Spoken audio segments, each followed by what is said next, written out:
Hi, you're on the Reddit Confessions channel. The call came in at 9:42 p.m., but the screaming started before I could even say hello. Where are you with my gift? That's how this all began. Not with a kind reminder, not with I miss you, not even with fake sweetness, just that shriek through my phone that made my stomach tighten and my jaw lock. I wasn't lost. I wasn't late. I was exactly where I needed to be, alone, sitting in my rusted-out Buick outside a closed-down diner in Tall Pines, holding a slice of gas station pie and thinking about the last time I felt like a man in my own marriage. Darla's birthday, a sacred holiday in her eyes, a day when the entire world was supposed to pause and worship the ground she walked on. But this year, for the first time in 9 years, I did something unthinkable.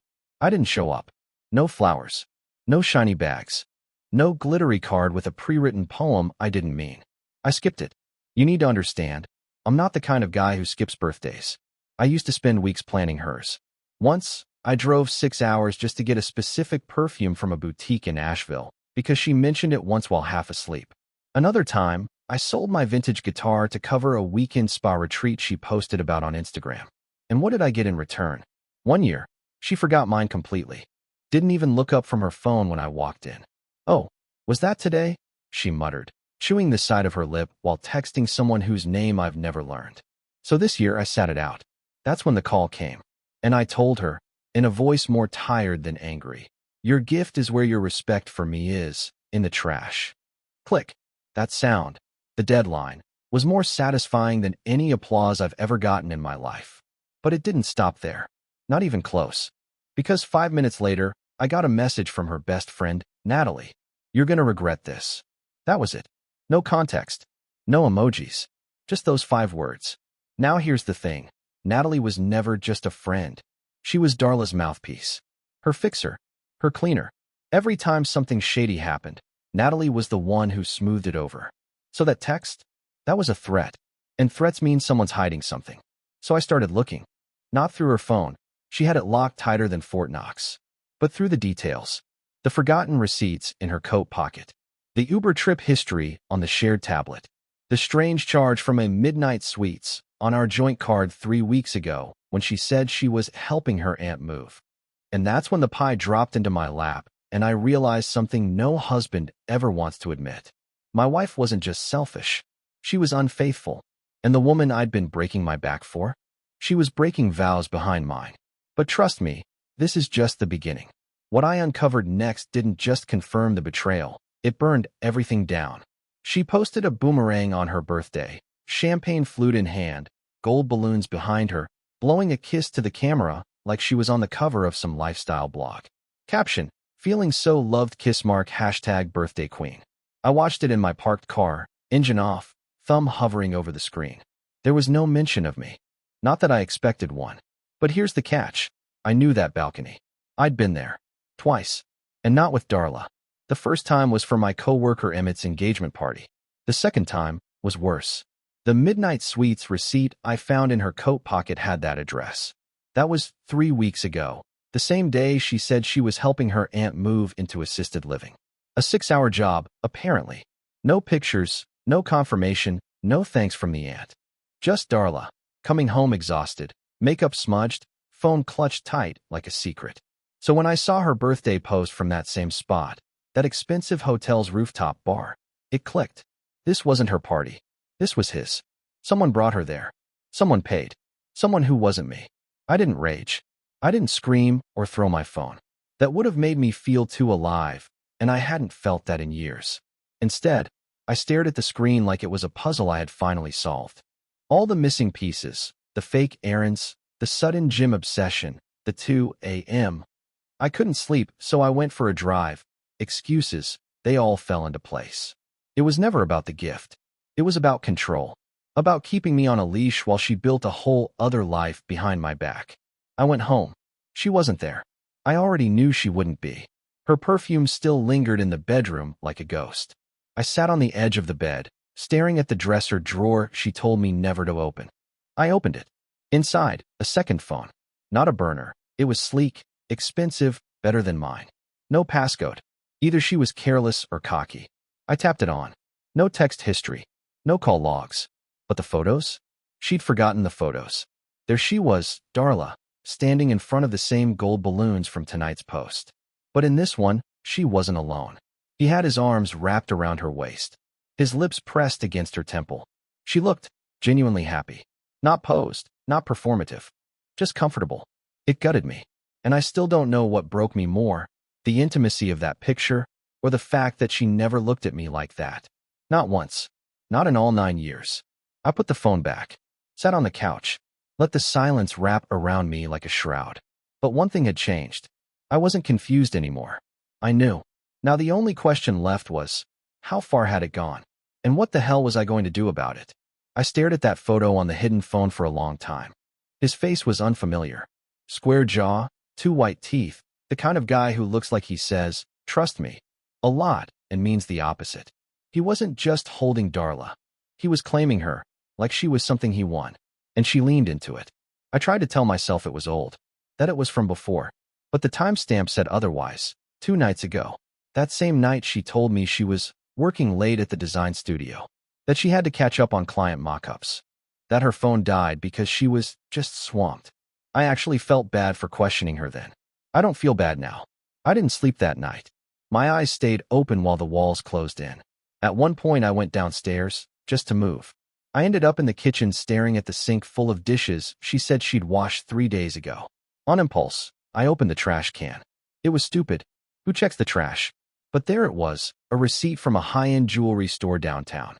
I blinked at it like it might disappear if I looked too long. 2 items listed. One was a silver charm bracelet. The other made my blood run cold. Men's platinum band. Size 11. I wear a size 9. I hadn't bought her jewelry since our 6th anniversary. She said back then, "You really don't get my taste." I took the hint. So who was the ring for? And why was she throwing away the receipt at our house? I took the slip upstairs, slipped it between the pages of an old notebook she never touched, and sat on the edge of the bed again. The air felt thick, heavy, like if I breathed too hard, it would all collapse. That's when I made my mistake. I texted her. Just one line. "Who's the ring for, Darla?" Read. No reply. 10 minutes later, the front door opened so hard it slammed against the wall. She stood there, eyes sharp, mouth curled like she smelled something awful, and hissed, "What the hell were you doing in my drawer?" I didn't answer, just stood up slowly, holding the receipt between 2 fingers. "You were going to throw this away and act like nothing happened?" She snatched it, crumpled it, and said, "It's none of your business." "None of my. I'm your husband." "No, Alton," she said, voice ice cold. "You're a mistake I haven't corrected yet." That sentence cracked something in me. Not because it was loud, but because it was so casual, like telling someone the milk expired. No guilt, no panic, just pure dismissal. She stormed into the bathroom and slammed the door. I heard the shower start, water running like she could wash the whole confrontation down the drain. And me? I sat back down, knowing that the next part wouldn't be a confrontation. It would be exposure. Because if she thought I was done digging, she had no idea who she married. It was around 3 a.m. when the bathroom light finally flicked off. Darla came out wrapped in a towel, face blank, hair dripping onto the carpet like it owed her something. She didn't say a word to me, just climbed into bed, back turned, and mumbled, "You're being ridiculous." She was always good at flipping the script. Make me feel guilty for things I didn't do, distracted enough to stop asking questions about what she was doing. But this time, I didn't let it slide. I waited until her breathing steadied, slow and even, then got up, not out of anger, but because something had shifted. I wasn't scared of her anymore. I wasn't confused. I was determined. I pulled the second phone from the drawer again. I had about 20 minutes before she usually turned over in her sleep. No texts were saved, but the gallery had a hidden folder. I almost missed it, a dumb folder labeled quotes. Inside were screenshots. Most were cropped tight, blurry chats filled with emojis, inside jokes, and pet names that made my stomach churn. One in particular stuck with me. It was a message bubble from someone saved as R, saying, "You're not wearing that ring when you're with me, right?" And her reply, "Of course not. I'm not his anymore." That wasn't just betrayal. That was erasure. The date on that message? 2 weeks ago, the same day I gave her money to cover the vet bill for her sister's cat. And here I thought I was being supportive. But then, something stranger happened. Among the screenshots, I found one that wasn't meant for him. It was meant for someone else entirely, a photo of me, from behind, standing in our backyard. The caption underneath, "He still doesn't have a clue." How sad is that? It wasn't even sent, just saved, like a trophy. She had been documenting me, not lovingly, not even mockingly, just coldly, like I was a ghost she couldn't shake. A leftover from a past she was embarrassed she ever chose. And yet she still lived under my roof. Ate the meals I made. Let me do her laundry. Slept in the bed I bought. I should have been furious. I should have screamed, cursed, shattered something. But instead, I stood there with the phone in my hands and whispered to myself, she already left. She just never packed. I backed out of the gallery, shut the phone off, and placed it back exactly where I found it. I didn't wake her. I didn't say a word. But I did do one thing that night. Something small, something quiet, something that would set everything into motion. I removed her from our joint account. And the next morning, she woke up to a different kind of surprise. The scream echoed from the kitchen. I was still upstairs brushing my teeth when it came, sharp, panicked, and not even a little bit dignified. For a second, I thought she'd dropped a pan or saw a spider. But then came the second scream. "What did you do?" I didn't rush down. I moved slowly, wiping my face with a towel, grabbing a clean shirt. She stormed into the hallway before I even hit the stairs, waving her phone like it had personally insulted her. "You emptied the account," she yelled, cheeks red, eyes wide, mascara still smeared from the night before. "I didn't empty it," I said calmly. "I removed myself from it. Don't play smart with me, Alton. Where's the money?" She meant the shared account we used for bills. Except she hadn't used it for bills in months. I had started noticing strange charges, boutique stores, out-of-state restaurants, 2 payments to something listed as executive transport. She once claimed it was for her cousin's wedding. She doesn't have a cousin. So no, I didn't drain the account. I simply opened a new one, moved my direct deposit there, and paid off what I could. She had left me financially exposed long enough. "You don't get to do this," she said through gritted teeth. "I have expenses." "No, you have secrets," I replied. "I just stopped funding them." She stared at me like I'd slapped her. Then, without warning, she hurled her coffee mug at the wall behind me. It exploded into ceramic shrapnel, and she shouted, "You're ruining everything." I didn't flinch. "You already did that," I said, quieter than she expected. She stood there, chest heaving, trying to find the right insult. But for once, she came up empty. She spun around, stormed out the front door, and peeled out of the driveway like she was escaping something. I just stood there in the silence she left behind. For the first time in a long time, it felt good. But I wasn't done. Later that day, while she was out doing whatever it was she did when she wasn't pretending to be married, I packed a small bag. Not to leave, not yet, but to stay somewhere nearby. A motel on the edge of town where no one knew me. I needed space. Time.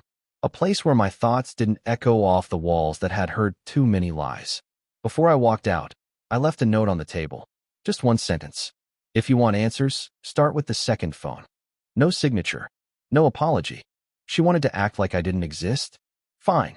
Let her find out what that really feels like. I didn't sleep much at the motel, but I didn't need to. The air was thin and cold, and the silence was loud, the kind that buzzes in your ears when you finally stepped outside of madness. I laid there on the scratchy sheets, fully clothed, replaying the moment she'd find my note. "If you want answers, start with the second phone." I had pictured it perfectly. Her standing in the kitchen, still fuming about the missing money, brushing past my note like it didn't matter, only to come back to it, unable to resist. And when she opened that drawer, expecting to find her little secret waiting safely for her, she'd find nothing. Because I took the phone with me. I didn't power it on. I didn't need to. I already knew enough. But I wanted her to panic, to unravel. I wanted to know what she'd do when she realized I wasn't a fool anymore. At 11:12 a.m., I got my answer. My phone buzzed. 10 missed calls. 5 voicemails. And then a single text. "Give it back. Now." No greeting. No remorse. No apology. Just that demand, like she still had a throne to sit on. I didn't reply. 5 minutes later, another text came in, this time from an unknown number. "If you don't want this to get legal, we suggest you return the property." We. I stared at that word like it was dipped in acid. So she wasn't just cheating, she was calling in reinforcements. Maybe him. Maybe a lawyer. Maybe someone else entirely. Either way, it meant one thing. The second phone held something more dangerous than she expected me to see. And I wasn't done looking. I turned the phone back on for the first time since leaving the house. It was fully charged. She must have kept it powered and hidden like a burner. I had already seen the photo gallery, the screenshots, and the messages from R. But now I checked the apps. She had encrypted chat software, the kind you have to sideload manually. It didn't show notifications. No visible icon. Hidden behind a calculator app. She really thought she was clever. I opened it. No password. The messages inside, they weren't just personal, they were financial. There were conversations about transferring money, hiding assets, even selling the vintage desk from my late father's workshop. She wrote, "He's too soft to notice. He thinks I'm redecorating. Let him be." I gripped the phone so tightly I heard the plastic creak. They had been bleeding me slowly. Emotionally, financially, and now materially. But the worst part? She was right. I had let it happen. I had swallowed every insult, paid every bill, and blamed myself every time she rolled her eyes like I was some embarrassing mistake. Until now. I turned off the phone, zipped it back into my coat pocket, and stared at the ceiling of the motel room like it held a message just for me. I didn't want revenge. I wanted truth, proof, closure, and I was finally holding all three in my hand. What came next would hurt, but I had a plan. I left the motel that afternoon without checking out. I figured she'd track me down eventually, and I didn't want to be there when she did. I wasn't running anymore. I was baiting the trap. Before heading back to the house, I did something I never thought I'd have the guts for. I forwarded everything on her secret phone to my email. Screenshots, text logs, the gallery, even the files in the encrypted folder marked work. It wasn't about blackmail. It was about truth insurance. Because when someone's been lying that much, they're not going to let you walk away clean. Especially when their fantasy life starts crashing down. And I hadn't even hit her with the big one yet. I had one more card to play, and it was petty, I'll admit that. But it was also brilliant. See, the guy she was texting? The one she was planning spa weekends and getaway flights with? He wasn't single. I had found his profile, full of beach selfies with his queen, pictures of their dog, his car, his gym progress. And tucked between them all was a sweet anniversary post from his girlfriend of 6 years. I found her number through a payment app. That's the thing about these cheaters. They're sloppy when they're smug. So I sent her a message. No threats. No drama. Just one photo. Darla and her boyfriend on that hotel rooftop, her hands on his chest, his lips grazing her neck. I didn't sign it. I didn't have to. 3 hours later, Darla was blowing up my phone. The first message read, "You went too far." The second, "You ruined everything." And the third, "He left. Are you happy now?" I wasn't. But I wasn't sorry either. By the time I pulled into the driveway, the front door was open. She was sitting on the couch, makeup streaked, hair wild, bottle of wine half empty on the floor. She looked at me like I was the villain in a movie she didn't realize she was starring in. "You destroyed my life," she said. "No," I replied, dropping her second phone on the coffee table. "You handed me the match. I just lit it." She didn't cry. She didn't scream. She didn't apologize. She just asked one question. "Why didn't you leave quietly?" That's when I laughed. "Because you don't get to set the terms anymore. You're not the queen of this house. You're just the reason it fell apart." Then I dropped the final truth on her, the one she never saw coming. "I filed last week. Papers are signed. Lawyer has them. And this house? My name's the only one on the title. You'll be moving out." Her face collapsed. No Woody comeback. No fake confidence. Just silence, the kind she used to weaponize. Now it was mine. But it wasn't over yet. Because there was still one last thing I needed to tell her, something that would make everything click. She stood in the middle of our living room, shaking, mascara still smudged from whatever meltdown she'd had while I was gone. Her mouth opened like she was going to launch into another speech. Another one of those guilt-laced monologues she'd rehearsed 100 times. But I was done playing the audience. I held up a small box. Not a ring. Not anything fancy. Just a plain, square box wrapped in a paper grocery bag. "What's this?" she snapped, arms folded. "Your gift," I said. She scoffed, but tore it open anyway, maybe thinking I was about to beg for a fresh start. What she found inside stopped her cold, a printed copy of her texts, her photos, the bank receipts, and right beneath that, a single-page notice from my lawyer confirming the finalized filing. No need for you to act confused anymore, I said. Now everything's out in the open. She looked like she was about to collapse. You can't do this. I'll fight it. You won't, I interrupted. Because you know I have more than enough. And honestly, I don't care to drag this through court. You wanted freedom? You've got it. She stood there trembling like the air had gone too still around her. For the first time, she looked small. Not the loud, overconfident version of herself she used to weaponize, but just lost. And I didn't feel sorry. Not anymore. The next morning, she packed her things. Quietly. No yelling. No manipulation. Just bags and silence. When she left, she didn't even say goodbye. And that was fine. That was perfect. A week later, I was sitting on the back porch, drinking a cheap beer, watching the sun hit the fence she always said was too plain. I liked it. It was quiet. It was mine. The peace felt strange at first, like I was waiting for another storm. But day after day, it never came. The silence? It turned out to be healing, not haunting. And now, I smile more. I sleep better. I don't check receipts anymore. I met someone new at the farmer's market last Sunday. Her name's Miriam. We talked for 20 minutes about sourdough.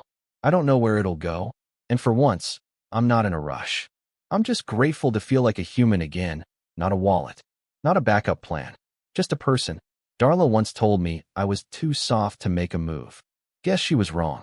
Because in the end, the gift I gave her, the truth, the exposure, the exit, turned out to be the greatest gift I ever gave myself to. What would you have done if you found a secret phone, a secret lover, and years of deception all in 1 week? Share the wildest thing you've ever uncovered in a relationship in the comments. Someone out there needs to hear it. Subscribe and follow Reddit Confessions for more stories that hit where it hurts, and sometimes where healing begins.